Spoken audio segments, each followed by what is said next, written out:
Hey everyone, welcome to Matt's Movie Reviews. Today I just want to say that I've just finally bought a copy of The Last Jedi on a 3D Blu-ray. So I've got to see the extras and the deleted scenes, etc. And give me a chance to see the film again. The fact that I've only just received this is actually testament of kind of how I feel about the film. Any other Star Wars film I've rushed out and bought as soon as it was released. This was released back in March, I believe, for digital download. Yeah, at least three and a half months till I bought it. So Star Wars The Last Jedi was released in December 2017, as you all will know. And we're in July now in 2018. And this film, even like 7 months later, is still a huge hot topic. It's such a hot potato out there, out in the world, about what's happening with Star Wars, where we're going to go, you know, what's the future for Star Wars, what's the future for Episode 9 on the back of this film release. This is a really difficult review to do because I know it's such a hot topic out there, and I know that the Star Wars fans are absolutely passionate about this film. I kind of feel as if it's split down the middle, 50-50. It's like Marmite. You either love this film or you hate it. There's not many middlers, although maybe I may class myself as a middler here. Let me just give you some background here. I'm old enough to have seen Star Wars, as I call it, Episode 4, A New Hope, when it was first released back in 1977. Hard to believe, I know. But anyway, so I class myself as a first generation Star Wars fan. I actually love Star Wars. It's a big part of my childhood. I'm not the type of fan that knows every detail and watches every minute program. I never really got into Rebels that much. I haven't really followed the Clone Wars side of things. I really love movies, as you know, hence Matt's Movie Reviews, and this is where I've really based my view of Star Wars. So I've seen all the films, from the prequels to the original trilogy, Rogue One, Solo, and obviously Episode 7 and now Episode 8. I'm really looking forward to what we do with Episode 9. So the documentary follows Rian Johnson's journey through making The Last Jedi. A couple of things that I picked up on this documentary is the fact that along the way it's highlighted to him that some of the things that become the failings of the film were highlighted as risks. Now Mark Hamill has gone on everywhere to announce that he wasn't happy with the way that his character was produced in The Last Jedi. He didn't feel that was where he thought Luke Skywalker would go, and he was very unhappy playing the part. You can see during the documentary actually that he doesn't look really happy making the film. In fact, there's only a couple of instances where I think he does look happy there. There's from the blooper reel, there's a bit where he's in the cockpit of the X-Wing, and he's having great fun in there, and he makes a joke about being in it. Oh, there's the old targeting device. You don't need that. No, I don't need that. One of the most enjoyable scenes for me was when Yoda appears. And there's this little bit where he meets Frank Oz again after all those years. A bit of an awkward hug, I've got to admit, but really interesting. And then there's another scene in the documentary where a lifelong fan who's playing an extra in the Counterbite Casino has to go and say hello to him, and then Mark helps him walk away. A really touching scene. So Mark is happy in certain points of the documentary, but in a lot of it he just doesn't look happy making it. And it's really interesting that those points were raised about Canto Bight, and some of the choices that they made for Luke, etc., were not listened to maybe by Rian Johnson. So it was a very unusual choice for a writer-director to take over from the sequel, and then kind of just threw away everything that J.J. Abrams had set up in Episode 7.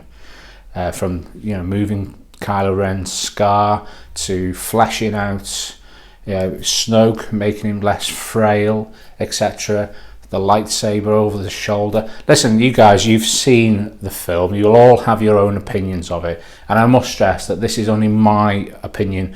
One, as a Star Wars fan, as a lifelong Star Wars fan, but also as a movie lover and a film reviewer. I kind of have to wear two hats here. In terms of the film and its quality, cinematography, sound design, special effects, etc. are faultless. There are one or two scenes that look a bit ropey. One, bear in mind, is when Rey and Luke are on the rock, and it really looks superimposed. It's quite a shoddy shot, actually, for a film of this scale and magnitude. But sometimes films are rushed to be finished, although Rian Johnson had said that he'd finished the film in plenty of time. Not too sure why that effect shot got through the filter, as it were. Now, The Last Jedi's faults can be summed up in a few scenes for some people. A lot of people were unhappy with Carrie Fisher's Leia's Force use, the famous Mary Poppins scene. I didn't mind it so much when I went to see it the first time, but as things have come on, I kind of understand why people are unhappy with it. You know, it is unusually done, and there may have been a possibility to deal with the unfortunate death of Carrie Fisher. For me, the ones that I wasn't really happy with, like most people, was, even though it's really well shot, and I can see its influences from, you know, classic samurai films and cowboy films, is when Luke faces off with Kylo at the end. The whole crate sequence, for me, it's too much like Hoth. Now, one thing that The Force Awakens got slammed with after everybody calmed down is that it was way too much like Star Wars Episode 4, A New Hope, in terms of its story and its structure, and taking little parts from that. But, you know, that film was a really fun film. Everybody loved it at the time. I went to see it probably about 4 times. Took my poor wife to see it. She came with me every time. It was a great reintroduction into Star Wars in the modern age. Now, when it comes to The Last Jedi, I actually went to see it twice. And that says a lot for a huge Star Wars fan. And when I didn't go and buy it on home release, that says a lot as well. Now, I watched it, obviously, because I got it. So I watched all the documentaries and the deleted scenes first. I'll come back to them in a little bit. And then I watched the film. And I actually found myself turning it off halfway through, because I kind of got a little bit bored, which is really tragic to see. There's some great parts of the film. I really love the Yoda scene with Mark Hamill, and it just, I don't know, he seems so much more like Luke there. The other scene that's quite similar is when he's dealing with R2, you know, and he shows him the scene of Leia from the classic, you know, the classic scene of Leia asking for Obi-Wan Kenobi's help. Again, Mark Hamill just really looks great as Luke there. He looks really happy. And then he goes into being this grumpy old hermit, and he doesn't really want to help Rey. And it's difficult to say, because it was really enjoyable when I watched it, and I haven't got on the bandwagon here with everybody else. There's something about the film that isn't right. For me, I think Rian Johnson was given far too much power and responsibility for the second film, but probably the most important film actually in the trilogy, Empire Strikes Back. Yes, it was slated when it came out. Now it's become this great, the best sequel ever made, you know. But when I was a kid, I didn't know that Empire Strikes Back was slated. We loved it. We loved the different tone and a different feel of it. It was just a Star Wars film and a Star Wars sequel. Things weren't as analysed as they are now. And, you know, there's guys out there who are doing their own cut of The Last Jedi, and they're trying to fix their faults, what they think and what we'll think they will make a great film. I mean, there's even been a Twitter campaign said, remake The Last Jedi. Somebody put up there that they had the funds, they had millions of dollars, and they wanted to remake the film. I mean, that's unheard of. Nobody speaks like that. Nobody talks about that. I think Disney has made some poor choices. They've messed some things up. Episode 7, Force Awakens, great. You know, say what you want about Rogue One, but, you know, some great stuff in there, especially with the Darth Vader scene at the end with Leia. Some great stuff. Just felt like Star Wars. Even Solo, that was released in May, that's been boycotted by the fans, is not a bad movie.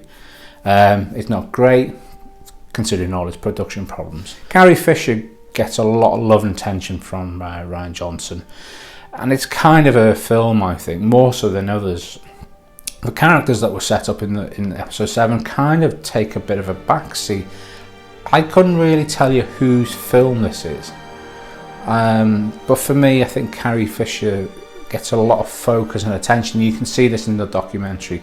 Rian Johnson is obviously a huge fan from his childhood of Carrie Fisher, you know, and he plows a lot into her performance and spends a lot of time with her. The deleted scenes are, yeah, I can see why they're not in there. The counter bite sequence was obviously massively expanded, and then they shrunk it down. The only bit that I kind of feel bad for in these type of things is when you've got all the technical crew who spend hours and hours making, you know, these creatures and etc., and they just don't end up on the screen. That must be a really heartbreaking thing, to spend so much time on something and then it doesn't end up in the film. Really, really bad. The sequence I think probably should have been in there was the introduction to the Canterbury Casino, which was really a hark back to the cantina in Star Wars Episode 4. It's just great, really good, you know. I don't know why they didn't show that. Maybe he was scared of being chastised to reusing too much of Star Wars, but you know, we've got a lot of Return of the Jedi in there, and we've got a lot of Empire Strikes Back in there. The scene where Luke kind of winds up Rey about what's happening in the caretaker's village, yeah, it's okay. I can see why it's not in there. You know, nothing amazing there being taken out, and but interesting to see. So one of the reasons why I think The Last Jedi was so controversial was the fact that we had to say goodbye to Luke Skywalker. I don't think it's ever easy to say goodbye to a hero from your childhood, and I don't believe that Rian Johnson intended to make such a controversial film. That said, you can watch The Last Jedi and enjoy it. Once again, thanks for watching, guys, and please subscribe to my channel, and if you'd like to follow me on Facebook and Twitter, please do so, and if you'd like to help promote this channel and keep it going, please take a look at my Patreon page. This will help me keep the channel going and look after Matt's movie reviews for the future. Once again, thanks for watching, and I'll speak to you guys soon.